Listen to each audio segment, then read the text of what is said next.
Isimili Jiofo. Isimili Jiakatakofo.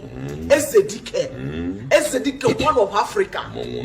Dike Igare Janabata. Igare Janabata.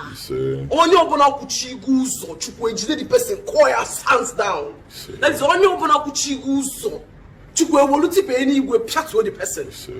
Igare Janabata. Your ancestors are solidly behind you. Isimili, a great man. Isimili, Igadicate nature that war. Thank you. Uzogini nega buzomili. Thank you. Okay, man, Uzomili ada tata or they cheat or they will blockage. Ijegi nega busily wellele. You will conquer. You will rule. You will be bigger than your peers. Omoro nyega fasuganya. Isimili. Gabani Jiofo. Isimili. Ibwezibo mado. And in the Bwezibo mado I've had them. Isimili. You are a good man. And you will rule. Isimili. Any place you enter will be blessed. Just because your presence is there. Amen. So says we have an so Isimili. Amen. Ajo man forget. Obuli chegolu mwadu nkobu na hache ko mege.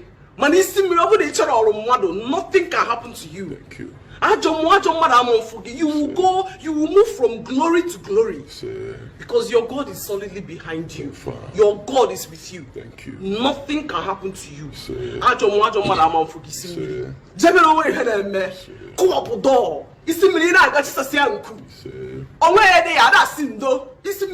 If you're moving, move with authority. You are an authority yourself.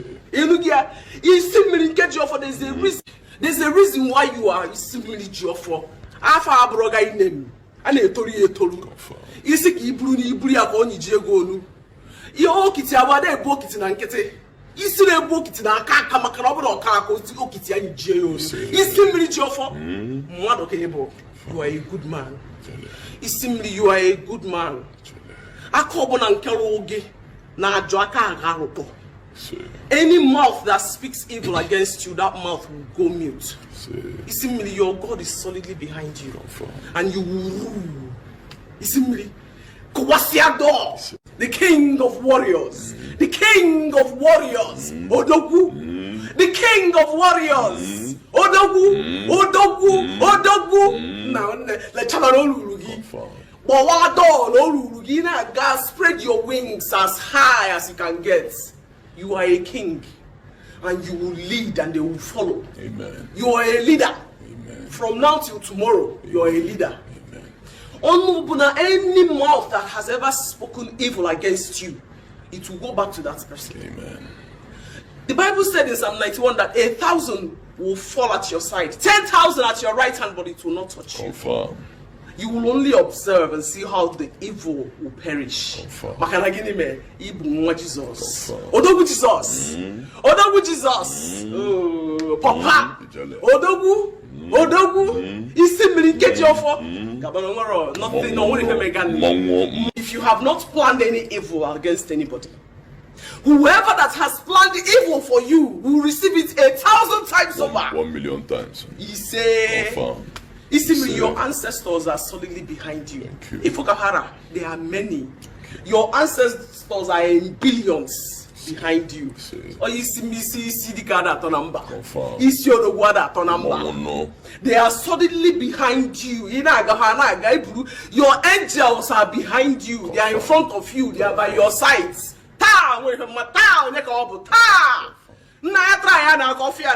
If you say you are strong, try this man and you will collect. Simply, you are fully protected by the armor of God Almighty. Move.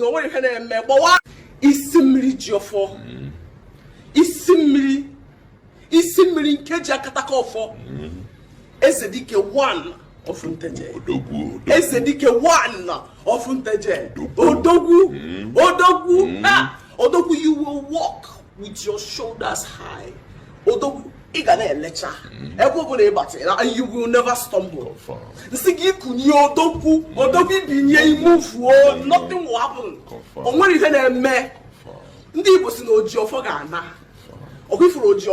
Organ and this nothing can happen to you. Thank you. Thank you. You are a good man. Thank you. Only now like I let the person go and hawk transformer. You are a good man. You are you're the best man in the whole Africa. Thank you. Thank you. Watch me anywhere. You are the best. You're going out will be blessed. Amen. You're coming back will be blessed. Amen. God will continue to bless everything you lay your hands on. Amen. Whatever you touch is blessed. Amen. Whatever you say will be blessed. Amen. Whatever you wish for or pray for will be answered. Amen. Grace will follow you. Amen. Favor will follow you. Amen. Undivided blessing will follow you. Amen. Unmerited blessings Amen. will follow you. Amen. Connections will follow you. Amen. All the good things of life that comes from God Almighty will follow you. Amen. And God is always behind you. Confirm. Always in front of you. Confirm. Always by your Confirm. sides. Your ancestors are solidly behind Confirm. you. Isimili, King of Warriors, the King of Warriors, the King of Warriors, Edochie, the King of Warriors, the King of Warriors, hey, okay, hey, the King of Warriors, okay, warrior, hey, okay, Edochie of Nteje. Jelle. Thank you, Jelle. Thank you. Thank you, Jelle. Thank you, Jelle. Thank you. Now we day here. Thank you see me, Jelle. now we day here. Now we day here. God bless I'm you. on my benders on. God bless you, Jelle. Bless you too. God bless you, Jelle. Bless you too. Thank you. Bless you too.